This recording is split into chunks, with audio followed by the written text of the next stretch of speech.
Sir ତ ଏଇଥିପାଇଁ ଡରୁଥିଲେ, ଏ ଘରର ଶାନ୍ତି ନଷ୍ଟ ହବ ସେଇଥିପାଇଁ ଡରୁଥିଲେ। ହେଲେ ମୁଁ ତ ସାର୍ଙ୍କୁ କଥା ଦେଇଛି, ମୁଁ ଥାଉ ଥାଉ କିଛି ଅସୁବିଧା ହବନି, ମୁଁ ସବୁ ଠିକ୍ କରିଦେବି। ମତେ ହିଁ ବୁଝିବାକୁ ପଡ଼ିବ ମ୍ୟାଡାମକୁ। ଏ ପରିବାର ପ୍ରତି କୌଣସି ବିପଦ ଆସିବାକୁ ଦେଇପାରିବିନି ମୁଁ। କିନ୍ତୁ କଣ ବୁଝେଇବି, କଣ କହିବି ମୁଁ ମ୍ୟାଡାମକୁ?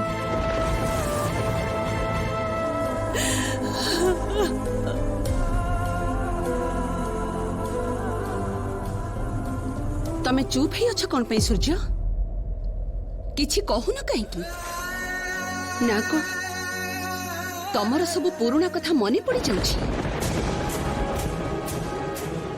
स्मृति सब मने पड़ी जाउछि ना, से महिला सह तम संपर्क सब मने पड़ी जाउछि। ठीक कहू अरे ये सब तमे कोन कहूछ अपराजिता? तमे कोन रागी गले तमर जमा होश रुएनी? प्लीज मुंड ठंडा करो ना। पारुनी मुंड ठंडा करी पारुनी। निज संतान को ता माँ ठू छड़े नहीं गले से माँ कौन केबे शांत रही पारिबो, ता मुंड ठंडा रखी पारिबो? तमे मते मते ग्यारंटी देलो, मते एनश्योर करो जे सेही महिला मो अनी सहित केबे भी को दिन भी जोगाजोग रखिबनी, कोनसी फोन करिबनी, आसीबनी एठिकी। कुह ग्यारंटी दिया मते। अपराजिता अपराजिता अपराजिता अपराजिता तमे तो अनी को विश्वास करो ना, भरोसा करो ना अनी को। अच्छा तुमको कौन लगुच जे अनी एमती किसी काम करि परिबो जेमिति तमे कष्ट पाइबो? देखो टिके टिके टिके बुझिबा को चेष्टा करो अपराजिता। आमे एबे बहुत कठिन समय दे जाउचे। एई समय रे तमे जदी एते अबुझा हबो ताले केमिति चलिबो अपराजिता? माँ सुनो ना, कहती जे एबे समस्त को नजर देवाक पड़िबो जे अनिकेत को केमिति घर को फेरी आनी परिबा, आउ किछि नुह। विश्वास करो पूरा ठीक मैडम, अनन्या किंतु पूरा ठीक कहउचंती। आ मैडम मु आपनको कहूची, आपण एतिकी विश्वास करंतु। सार किंतु आपनको बाबा को बहुत भल पाती।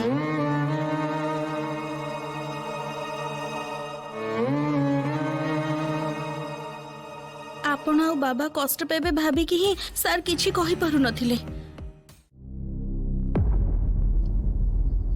अनी भाई को अरेस्ट करी मन शांति हेलानी, मंदार को भी फसई देले।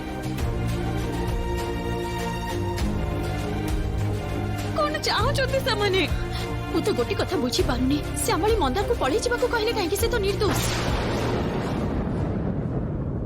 मु तो आउ गोटे कथा भी बुझी पानी, श्यामली ताको नै जीवा पई कहले काहे कि? एमिति रे तो विपद आहुरी बढ़ी गला, सिचुएशन क्रिटिकल हे गला। ये सब किछि हेला से अनुराधा गुप्ता है। एते वर्ष परे से हठात एटिके आसी मो परिवार को पूरा छारखार कर देला। केमिति केमिति जे कोन सब हेई गला, हे भगवान।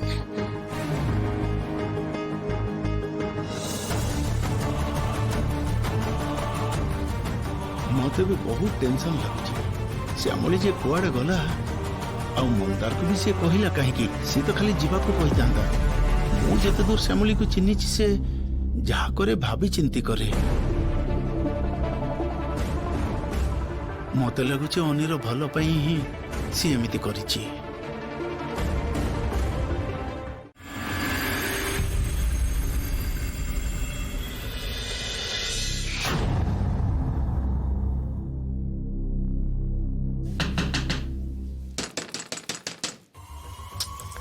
उफ बाबा, एते सकाळ कोणी की आसिला।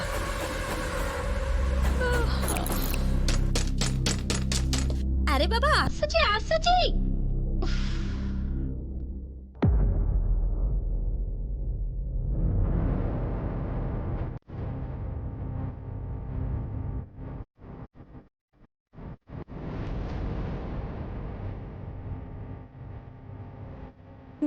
दीदी तमे एठी? दीदी आमे आउ किछि करिनो, हमको दयाकरी पुलिस दियानी। हमारे ये अवस्था पे हमें दाई नुह। दीदी दीदी सिउड़ी, ए सिउड़ी।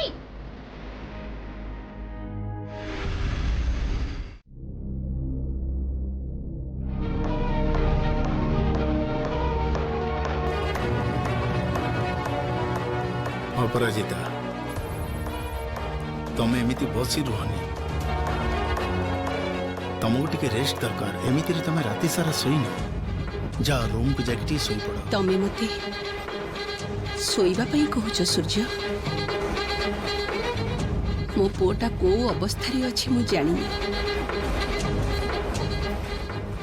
ଶ୍ୟାମଳୀ ଶ୍ୟାମଳୀ କୁଆଡ଼େ ଚାଲିଗଲା କେହି ଜାଣିନାହାନ୍ତି। କାଲି କୋର୍ଟରେ କେସ୍ର ଶୁଣାଣି, କ'ଣ ହବ ନ ହବ କିଛି ଜାଣି ହଉନି। ଆଉ ତମେ ମତେ ଶୋଇପଡ଼ିବାକୁ କହୁଛ? ମା ରାତି ସାରା ତ ତାଙ୍କ ଦି ଜଣଙ୍କ ଫୋନ୍ ଟ୍ରାଏ କଲି ମୁଁ, କେହି ଫୋନ୍ ଉଠେଇଲେନି। ଏବେ ତ ଦି ଜଣଙ୍କ ଫୋନ୍ ନେଟୱାର୍କ ଏରିଆ ବାହାରେ କହୁଛି। ଆଉ ବାହାରେ ପୋଲିସ ପହରା ଦଉଛନ୍ତି। ମନ୍ଦାର ଆଉ ଶ୍ୟାମଳୀ ଘରକୁ ଫେରିବା ପାଇଁ ଯଦି ଚେଷ୍ଟା ବି କରନ୍ତି ତାଙ୍କୁ ସାଙ୍ଗେ ସାଙ୍ଗେ ଆରେଷ୍ଟ କରିଦିଆଯିବ। ସବୁଆଡେ ଫସେଇ ଦେଲେ ଆମକୁ। କଣ କଣ କରିବା ଏବେ ଆମେ? ମନ୍ଦାର ଶ୍ୟାମଳୀ କୋଉଠି ଥିବେ ଏବେ? I don't have any idea. But ଭାଇଙ୍କୁ କଣ ଏସବୁ ବିଷୟରେ କହିବା ଉଚିତ ହବ? ନା ରୋହିଣୀ, ଜମା ନୁହଁ। ଅନିକେତ ଅଲରେଡି ଟେନସନରେ ଅଛନ୍ତି, ମେଣ୍ଟାଲ ପ୍ରେସରରେ ଅଛନ୍ତି। ଏଇ ଘଟଣାରେ ଜାଣିପାରିଲେ ତାଙ୍କ ଟେନସନ ଆହୁରି ବଢିଯିବ। ମୁଁ ତ ସେଇଥିପାଇଁ କହୁଥିଲି ଏଇ ପୁରା ସିଚୁଏସନଟା ନା ଆହୁରି ବହୁତ ବହୁତ କ୍ରିଟିକାଲ କରିଦେଲେ। କିନ୍ତୁ ବାପାଙ୍କ କଥା ସହିତ ମୁଁ ଏକମତ। ଶ୍ୟାମଳୀ ଯେତେବେଳେ ଏଇ ଷ୍ଟେପ୍ ନେଇଛନ୍ତି ତାଙ୍କର ପରବର୍ତ୍ତୀ ଷ୍ଟେପ୍ ଉପରେ ଆମକୁ ଭରସା ରଖିବାକୁ ହବ। ସେ ଯାହା ବି କରନ୍ତୁ ସେଇଟା ଆମ ପାଇଁ ଆଉ ଅନିକେତଙ୍କ ପାଇଁ ଭଲ ହବ। ବିଶ୍ୱାସ କର,